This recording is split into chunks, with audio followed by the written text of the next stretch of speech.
2026 মধ্যপ্রাচ্যের আকাশে আবারও ঘনিয়ে আসছে যুদ্ধের কালো ছায়া। রাতের অন্ধকার চিরে ছুটে চলছে মিসাইল। শুরু হলো এক ভয়াবহ সংঘাত। ইসরায়েলের আঘাতে কেঁপে ওঠে গুরুত্বপূর্ণ সামরিক ঘাঁটি ও অবকাঠামো। প্রতিশোধে পিছিয়ে থাকে না ইরান। ড্রোন ও মিসাইল ছুটে যায় লক্ষ্যবস্তুতে। যুদ্ধের আগুনে পুড়ে যায় সাধারণ মানুষের জীবন। আতঙ্ক ছড়িয়ে পড়ে চারদিকে।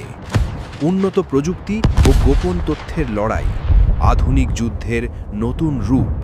প্রভাব পড়ে বৈশ্বিক অর্থনীতিতে। ঝুঁকির মুখে পড়ে তেলের সরবরাহ। বিশ্বজুড়ে উদ্বেগ, নেতারা সতর্ক, মানুষ নামছে প্রতিবাদে। এটা শুধু একটি যুদ্ধ নয়, ইতিহাসের এক গুরুত্বপূর্ণ মোড়। এই সংঘাত Is everyone accounted for? It's collapsing! Run!